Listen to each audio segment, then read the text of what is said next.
You have a lot of crazy ideas. I'd go get a job if that was the case. But I had no idea really what I was getting into. because 80% of insurance claims are on the roof. So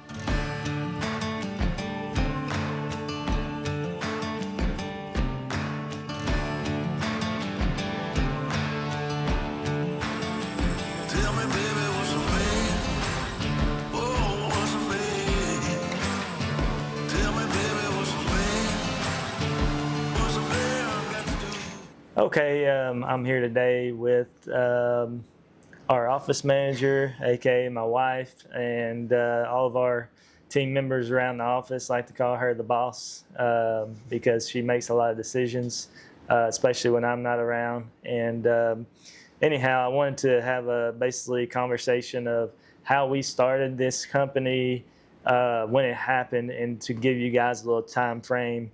Back in October of 21, October 1st, 21, me and my twin brother Brad founded this company. We both put $5,000 in a bank account, created an LLC, and off we went. We were basically, selling roofs to my lawn care landscape customers because I was running a landscaping company at the time.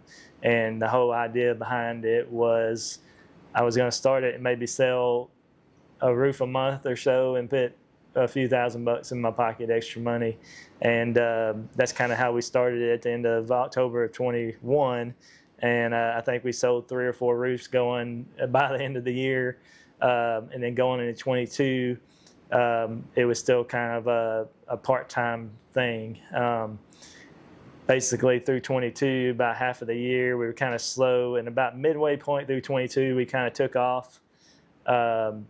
And then we brought some other people on board, still had our landscaping company. 23 had some storms come through, and that's when it really took off. At the end of 23, we had to make a decision. Are we going to keep the landscape company and the roofing? Because in the mornings, I was doing estimates for the landscaping company on projects. I was also doing all the estimates and books and dealing with the insurances on the roofing. And so we had to make a decision because I was getting pulled 2 different ways. So basically in 2023, that whole last year that we had our landscaping company, Jessica basically ran that whole thing other than me helping with estimates and dealing with customers and those type of things. But, now that we've kind of gotten through that, we got out of the landscaping at the beginning of 24. What does it look like since you came on board? So she came on board in 24 with the roof, and she didn't know anything about it prior to that. And so we were already essentially a little over 2 years in, but 24 is when we really hit the ground running full time with this thing. So what does it look like now compared to what it was when we first started, when you came on board? And what does your day-to-day look like? Well, so I will say that roofing is completely different than what we did with landscaping. I think it's taught us more on how to run a business properly. Like, I think we had the basics with landscaping, but roofing is a bigger ticket item. Mm-hmm. And so with that, you also have bigger risks. And so we had to learn to really manage our money better, track money better. And yeah, well, you got to think too, landscaping was a small ticket item, so we were running off tighter margins. So I think coming from that industry of running off less and then getting into the industry like roofing with bigger ticket items, and the profit is bigger dollar-wise, maybe not percentage-wise, but dollar-wise for sure. Mm-hmm. And so I think part of our success in roofing has a lot to do with running that landscaping company because, it doesn't matter what type of business it is. You have to provide, you have to, market, you have to sell the customer, and you got to complete the work. And then at the end of it, they got to be happy.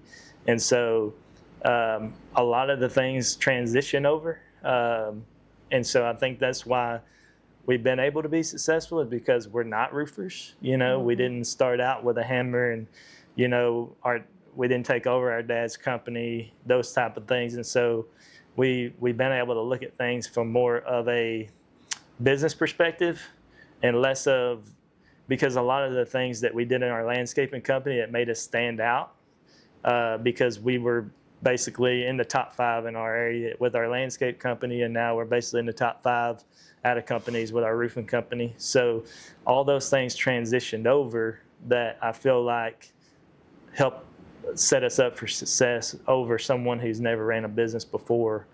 But what do you think about, like, when you did come over here with the roofing, like, was there a lot more to it than you thought there was going to be? 100%. Yeah. I had no idea really what I was getting into.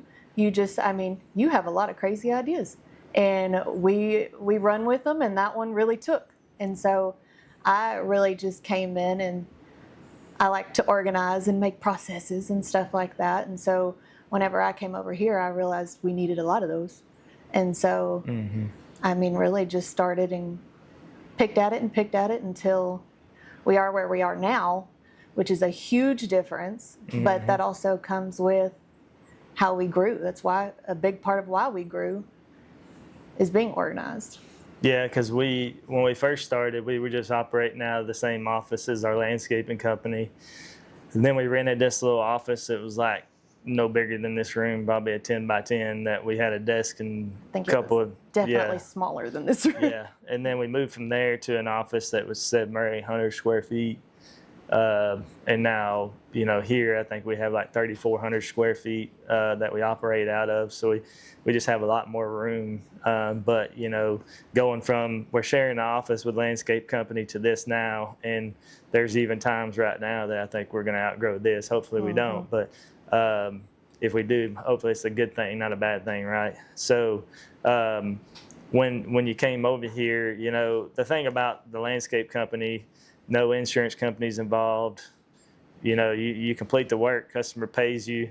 To me, it was a lot easier to fulfill that because you didn't have the insurance involved. The only difference was, we can do 1, 2, 3 roofs a day, where over there, we might have been providing 65 services that day for different customers. So there's a lot more. There was a lot more customers to deal with, a lot more tickets and invoices and, opportunity for complaints and those type of things. So I would say us being able to manage that and coming over to this, like that side of it was a lot easier because we're not working on as many projects as we were there, coming over from the landscaping to this, that part of it was probably a little bit easier. But like when it comes to dealing with insurance companies and the roofing, especially on the insurance side, now we don't do as much as we used to. But what's your take on that? How is it from your point of view? Dealing with the insurance companies? Well, I worked in registration billing at a hospital for 7 years, so that kind of gave me a little bit of a background on how to deal with insurance. It's difficult. Like you said, with landscaping, you don't deal with insurance or anything like that. And so, but what I do enjoy is helping the homeowners along in that process, because just explaining it to them, educating them on that, because once you get into it, it's not as complicated as you would think it is. It's what makes it complicated is trying to argue certain line items that insurance just doesn't want to pay for, and the homeowners owed that. And really, that's probably my least favorite. Yeah. I would say that's the frustrating part is, with the insurance companies is like, if somebody has, let's say they have hail damage or they have wind damage and, roof has to be replaced. It's not just now that, hey, we're getting it approved, but now we're having to, go and say, why didn't y'all pay for this? Why didn't you pay for that? Whereas we're just selling directly to a customer, right? We put everything in our system, calculate our price, give that to the homeowner. They might pay, 30%, 50% down. And then once everything's done, homeowner says, hey, looks good. I'm happy with all the work. You get paid, you're on to the next one. Whereas, what a lot of people don't understand is from the insurance side, could you explain like what it's like dealing with mortgage companies on insurance checks? So each mortgage company is different. It depends on who you're dealing with, what stipulations they have. A lot of the time, we deal with the insurance company and we'll go through the insurance estimate, make sure that everything's covered. A lot of the time it's not. So then we'll send supplements to the insurance company, and then you feel good when they approve it. But then the first check has the mortgage company on it. So you think that you're about to start this job, but now they've got the mortgage company. So now you've got to deal with the mortgage company. You send that off. Well, now they're going to hold the check and release it in disbursements, depending on, what kind of projects are on the insurance estimate. So now you have to, each, section of the job, send in proof that it's done. Once 25% of the estimate's done, you have to send in for an inspection. So then they'll send somebody out, take photos to show that that's done, and then release a disbursement of it. So depending on how big the job is, you're in constant communication with the mortgage company. Sometimes they answer, sometimes they don't. Sometimes you'll try to get a hold of the inspector and they're doing hair or something instead of scheduling to do the inspection. And so it does get frustrating, but we know the process, and so it's easier for us to do that than the homeowner. It gets done quicker if we're handling it because we've been through the process so many times. And to just explain to the average person who may not know, when we talk about the mortgage company, whenever the insurance sends the check to the homeowner, it's going to have the homeowner's name, and then it's going to have the mortgage company's name. Now, it's not on every claim, but it's on certain claims, like depends on the mortgage company, depends on the insurance company, depends on the claim amount, whether they put that on there or not. But the homeowner or the mortgage company puts their name on the check, so now they have to endorse it. Well, in order to go through that endorsement process, they got to have a copy of the insurance estimate, what type of work's being done. Now, I would say it's a small majority of the mortgage companies that actually do an inspection, but there are those rare cases, like we just did a $70,000 claim. And I mean, the thing about it is like when our subcontractors get done, our material suppliers, when we order, like they get paid. So a lot of times we're paying the supplier, we're paying the contractor and everything, sometimes even paying the salesperson before we ever make a dime on a job. And so there is that liability side when it comes to insurance, especially with mortgage companies, that people don't really think about. If you are filing a claim and they have a ACH option, I would take that every time. So like make sure when you file a claim, hey, do you guys have an ACH, which they're going to send to your bank account? You can bypass all that. Speeds up the process because the quicker we get our money, the quicker we can build your roof. So that's something that you have to take into consideration when you're doing it. Outside of that, like as far as from your position in the company, what does that look like day to day? What are you responsible for? What do you mean? Like what do you do every day? Like what's your job? For the people who don't know, I know. You're not telling me. You're telling them. Well, so I make sure that our people are getting paid. I'm making sure that the bills are paid, keeping up with accounts receivable, making sure that everybody is doing their job, holding everyone accountable really in office. So when people don't do their job, they gonna hear it. Yeah, because it makes your job harder, right? It does. So another thing that people don't think about that we have to do quite a bit is like, if you get a new roof put on, if you're getting a certain classification of shingle or metal, there's these documents the insurance wants you to fill out so they can get their discount. That's something else that we're having to do. She's also making sure that like all the warranties are getting filed with our manufacturer, our workmanship warranty, our third-party warranty. So she's making sure those get filed and those get taken to the mailbox because we do it the same. Everybody gets an envelope to their address because some of the older generation don't have emails. So we used to email them, but then it got to where we email some and then we'd have to mail some. So we're just like, let's make it all the same. Everybody's getting in the mail. Yeah. But that's something else that she does on a day-to-day. And it's just, when you have especially now to the point where we are, where we're doing multiple jobs a day. You know, we might have 4 different subcontractors, 5 on a day, depending on what we're doing, that is completing work. We're having to make sure that photos are getting documented. So if we are on a job and let's say we don't get a certain photo and it is an insurance job, that costs us money, don't it? Yeah. What's an example of something you've seen where it costs us money not getting a good documentation or a photo? So we do our pre-build meetings, and that has helped a lot. But common items that insurance leaves off is starter, ice and water. And the easiest way to get that paid for is for it to be pre-existing. And so the only way that we can prove that it was pre-existing is to get those photos during tear-off.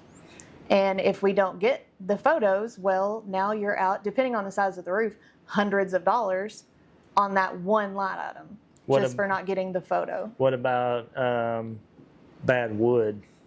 Like, let's say you tear the shingles and the felt off and there's rotted wood or it's cracked or broken. Don't get photos of that. So bad wood is hard to get approved by the insurance, period. Depending on the coverage, depending on the coverage, depending on what kind of damage hit. Like if a tree fell through the roof, obviously insurance is going to cover wood. But you know, with hail, with wind, some hail, you can prove the damage on it. Wind, it's kind of difficult, but we take tons of photos anyways, and I'll send it in because I don't know, I haven't really been able to see, I guess, which insurance is more lenient on wood, or if it is just policy. It probably is just policy, but I don't know if I've really, we have ran into, I was going to say, I don't know if we've really ran into situations where we didn't get wood pictures. Yeah. But if you don't, we're talking about it could cost us hundreds of dollars.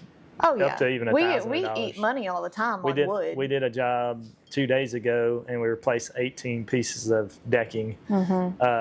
You know, at $50, $60 a sheet of decking, that adds up really quick. So that's something that a lot of people don't think about when they're getting their roof done.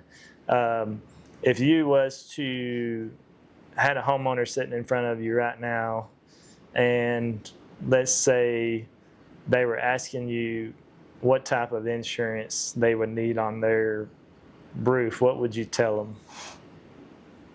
Like a specific insurance, or just not like a specific company, but a specific coverage they need to make sure they have. Coverage. Well, you need to make sure you don't have ACV, unless you got a roofer in your back pocket.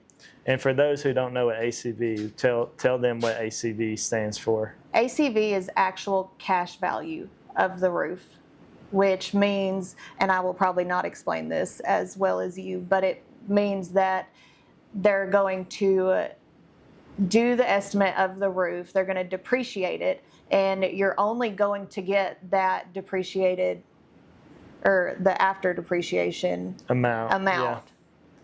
Which means you're only getting one check. Let's say they say your roof is worth $15,000 and they depreciate it over 5-10 years, and you're only going to get a check for $3,000 to $4,000 out of that roof, and then you'll have to come out of pocket the rest, whether it's through financing or just out of pocket.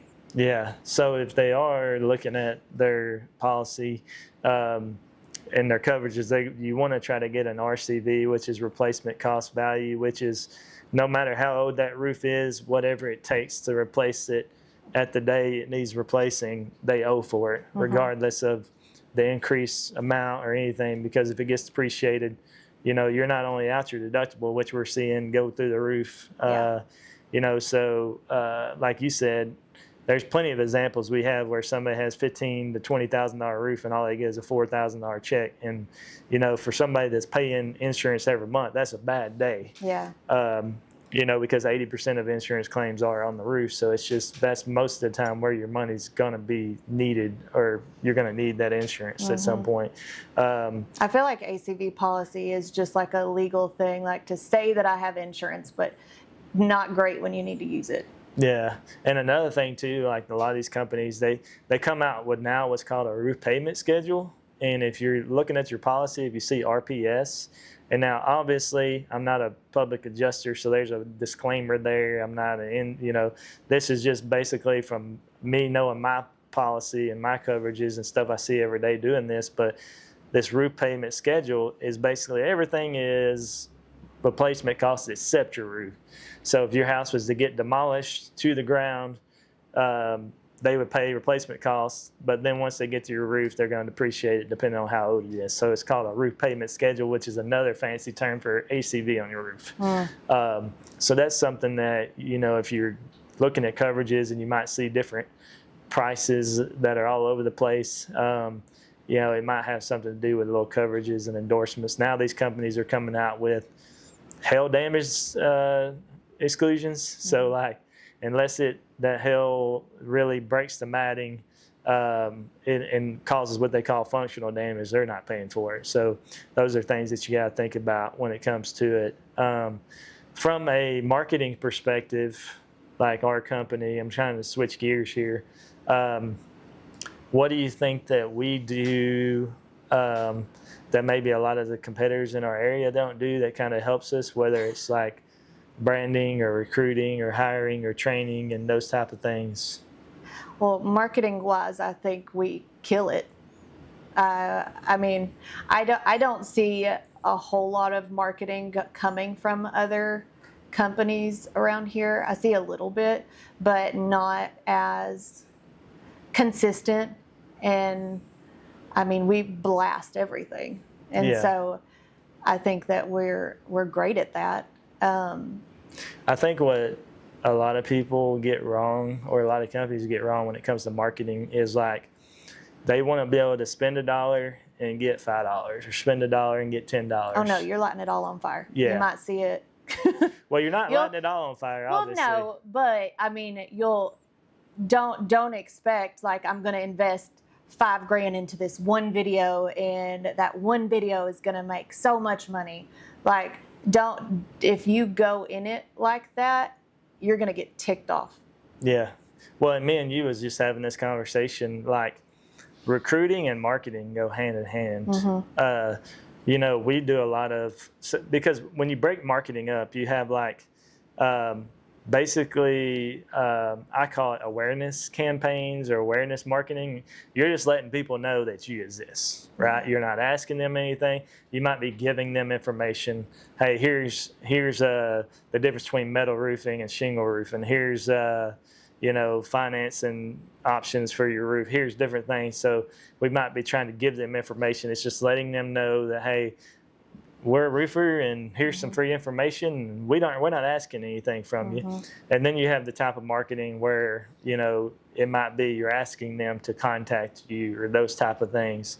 So a lot of people get those type of marketing wrong because they want to spend that money and they want to see a direct, basically they make the investment and they want to see that it's coming back to them. But the thing with marketing is you spend a lot of dollars that you can't really track and you don't really know, but you just have to do it anyway. And it's kind of like, we talked about this with recruiting and marketing, and this is what I was getting at, is like people will try to hire and recruit people, and they'll get like 2 or 3, and then they're all bad, and then they'll say recruiting don't work, hiring don't work. There's no good people out there. And it's the same thing with marketing. They'll spend $5,000 and they don't get nothing, and they're like, marketing don't work, I'm not doing it. And so I think that's what's helped us be successful, is because we know, because now we track everything. We have basically our direct marketing spend. So we like, if you spend this much, you get this many leads, we can track. But like the stuff like our billboards, for example, most people aren't calling us to say, now we've had a few calls say, I've seen your billboard, that's why I called you. But they're seeing our billboards, they're seeing our yard signs. They might brand recognition. Yeah, they might get a mailer they got a Facebook ad that comes across. They see our trucks. They've seen a job we're doing. And so it's just kind of like this, what they call omnipresence marketing, that basically helps our brand and makes people aware. Because the thing is, people aren't getting their roof replaced every day.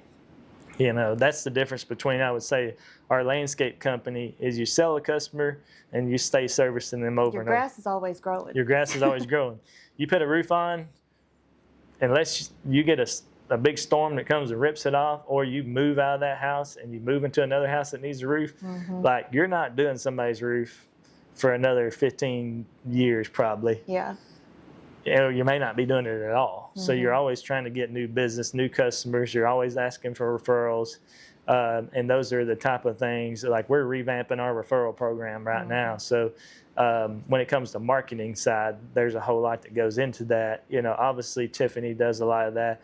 We're obviously recording this video right now. Yeah. We're not asking anything of anybody, but what we're doing is putting information out there to help people see what we go through on a day-to-day basis. And like, if you're somebody looking outside in at a roofing company or looking at us, like, they don't really see all of it. You know, there's so much more to it, especially when you have, right now we have 10 salespeople. We got 6 people on staff. We have you know, a production manager, 2 job site guys that manage the jobs. We got multiple jobs going on every day, whether that's roofing, that's gutters, that's exterior, that's interior, because there's, you know, a lot of things that can be associated, especially with insurance. And, you know, a lot of times customers are asking more of us because now we're doing financing a lot, and they might be saying, hey, you're doing my roof, let's go ahead and get the gutters replaced. So we're financing everything. So that's something that, you know, a lot of people don't think about, that we do, not just roofing. Well, and I'll say that financing is so much easier, and I think it's easier for the homeowner too. I mean, just from what I've experienced in conversation, it's something that they understand. When you deal with insurance, everybody is so gun shy because they don't want their premiums to go up. They're scared to do anything with it. And so with financing, it's just something they understand, and they know, okay, well, I need this, I can do this, it's only going to cost me, you know, a couple $100 a month, like, let's do it. And it's easier start to finish on my end, on their end. It's just a smoother process, I guess. Yeah. And so with the financing, now that we're discussing that, is you know, we're moving towards pushing financing on everything, even insurance jobs, because now people can get creative, because with that financing, it is an unsecured loan, so there's no collateral. We're not, if you don't pay the loan, you're not getting your house repoed, those type of things. So you know, that's the kind of thing, like, a lot of people now, and the interest rates are, if you have decent credit, can be really good, way better than, you know, now you see how much mortgage rates are and auto loans are, and you look at what they're paying for rates, it can be anywhere from 8.99% up to 12.99%. Very reasonable rates for an unsecured loan. You're getting your roof, and a lot of times they can do up to $100,000. So a lot of people aren't even aware of that. But that's just something that, like, if you're going to get a roof or an exterior project or something done, there are great financing options. So if you don't have $20,000 set in your bank account, don't just think that it's just out of the way for you. It's not ever going to be done. There are other options out there for you. Well, I mean, even if you have 20 grand in your bank, I don't think I would use it. When you've got interest rates that are so low, why come out of pocket all of that cash if you don't have to? Yeah. Well, and that's one thing too, like, from a training perspective, and we are always changing things with our sales team, and it's a good thing that they're understanding. But, like, that's one thing when we come to financing, we're explaining that to the homeowner, because if you depends on how you present financing, you could offend somebody, you know. So you say, hey, you might be like me, you have the money set in your bank account, but you don't want to have to let go of it. You can do this for, you know, a couple $100 a month, hang on to your cash. And then if you decide you want to pay it off early, you can.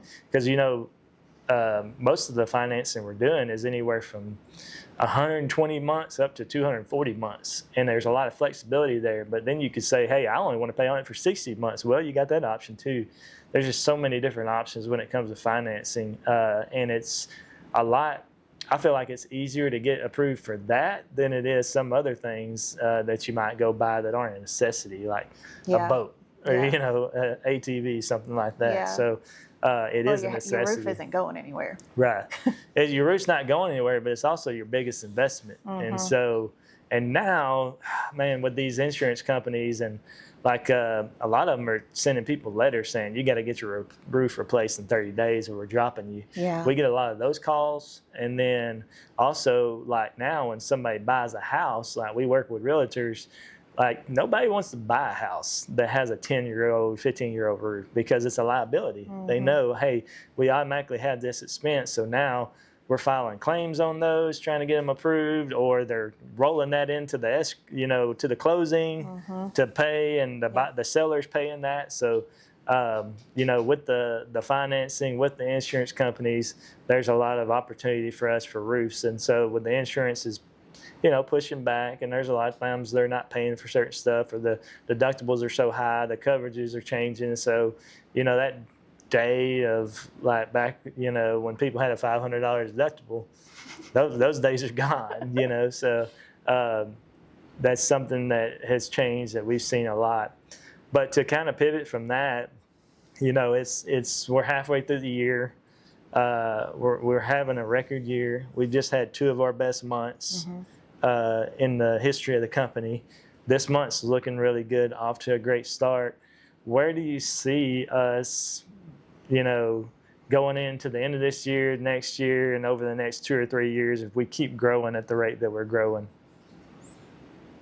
I have no idea. I'm not going to lie. I didn't expect us to grow this fast. I really didn't.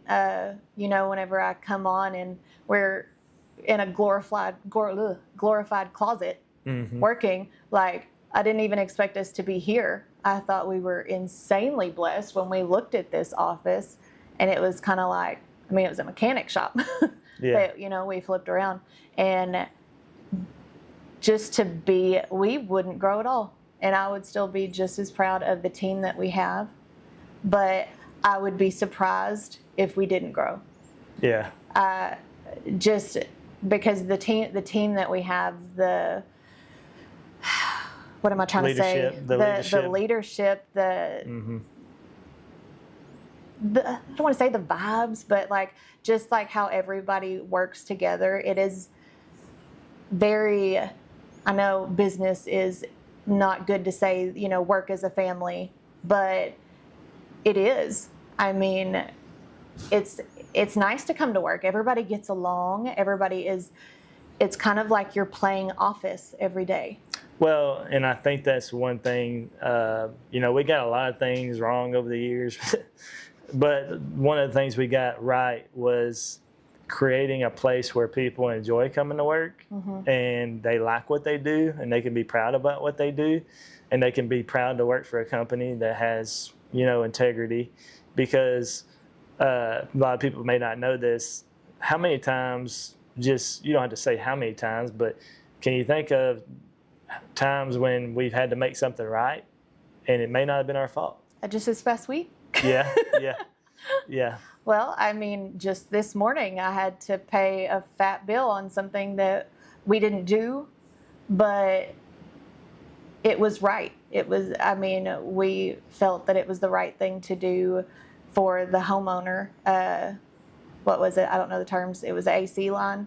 Yeah. So there was an AC line that was too close to the deck, and the nail was already in it. The nail was already in it, and when the guys tore the roof off, they pulled the nail out. Of course, AC was leaking, and it had rust in the hole. We knew we didn't do it, but at the end of the day, it's kind of like our reputation is everything, and so sometimes you have to take a loss. It's also hot. We're not about to leave a customer, because what are you going to do? Tell a homeowner we didn't do that, we're not going to fix it? Yeah. That's crappy. Yeah. So we're going to fix it. That sucks, but we'll move on to the next one. Yeah. But you don't treat people like that. And I think that is one of our strongest, I guess, values that I like, that even though sometimes it sucks, we still do it. I think that's why we have a good reputation.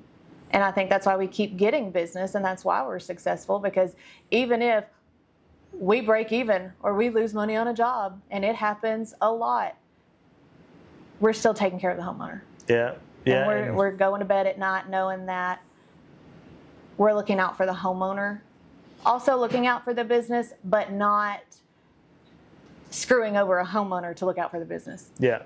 Yeah, so let's talk about that real quick. So, you talked about this office, how we redid it. How many times have we had a homeowner come into the office just to brag on somebody?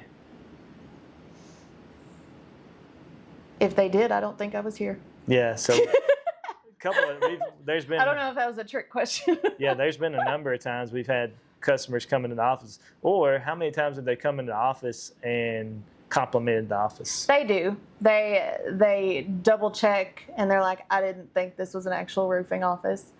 Because it is, it doesn't look construction-y at all, but it's nice. It's somewhere where we can all hang out, brainstorm, and work together. Who wants to come to work in a pile of dirt just because you're in construction? Yeah. Yeah, it's a place where customers can come. Mm-hmm. They can feel welcome. They can come in and pay their bills. They can pick up Plenty their of people warranties. come in just because they want to. Yeah.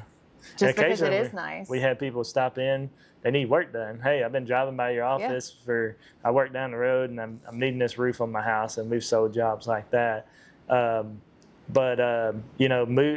into the next couple of years, we really don't know what that looks like, and that's the great thing about business. You just kind of take it as it goes. Now, one thing I will say is that every year we set goals for ourselves, and it's funny how if we set like a revenue goal or whatever it is, we tend to always hit it.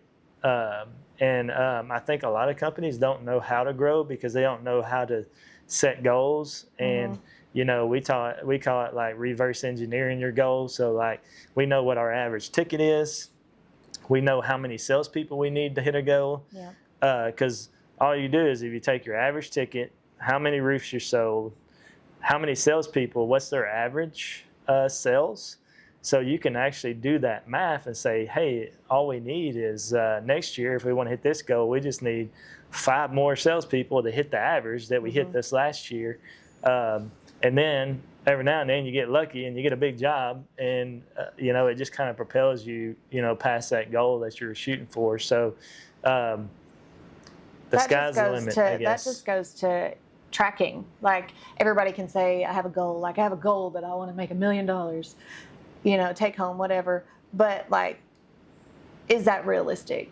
And doing it, breaking it down how you just said, that's how you make realistic goals of how you can reach them. Not just, I'd like to make, this much money, right? Whatever. Yeah, you just throw it. You just basically set a goal on a whim, and you just pray that you get there. And there was this guy named Zig Ziglar. A lot of people might know him, but he had a saying. It was like, if you aim at nothing, you'll hit it every time. And so it's like you got to have a target that you're shooting for.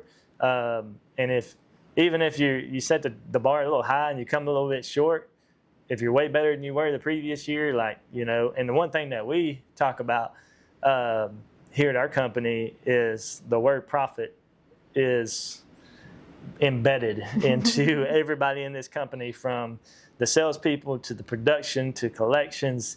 And if it comes down to a decision on a certain job or whatever, what do we always say? What's our margin?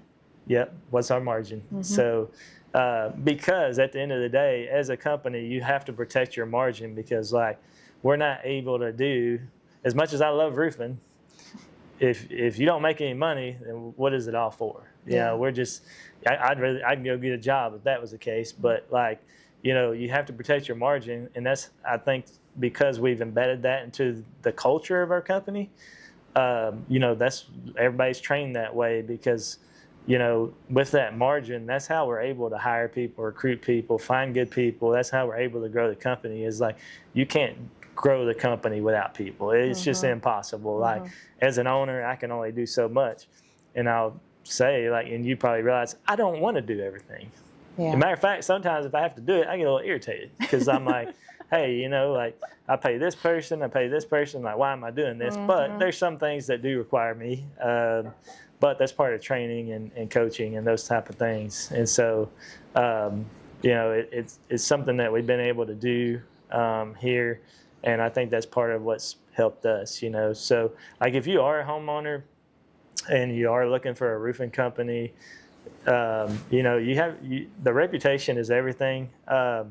And matter of fact, when I was telling you about one of those homeowners that came in, you know, he was talking about his 5-star experience, and I didn't want to say it, but I was like, we've created that. Like we've basically made that our culture, like to create a 5-star experience. Now, does it happen every time? I'd be lying if that was the case. It does not. It'd be nice. We screw up some things too, but that 5-star experience is embedded in our company, and that's what our reviews show it. You know, we got some of the, you know, more reviews than most of the companies in our area, and we've been at this basically 5 years. So it just goes to show you that we're doing a lot of things right. And a lot of times when people call in, that's what they're talking about. Yeah. Hey, I seen you guys' reviews. I read your reviews. That's why I called. And so creating that 5-star experience is something that obviously starts from the top down.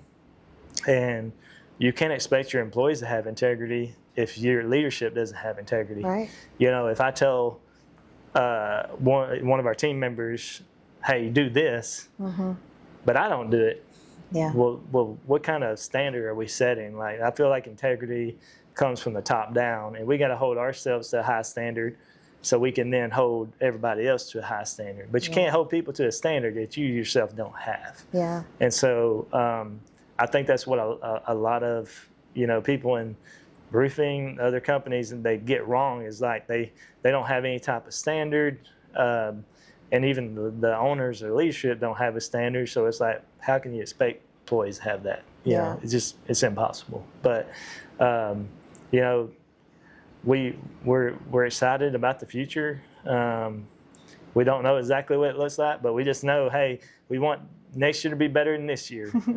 And just like our top line revenue goal, we have one for profit. And so, I mean, we're on pace this year. We're happy with everything. So, yeah, if you guys are in the market for a roof, you know who to call.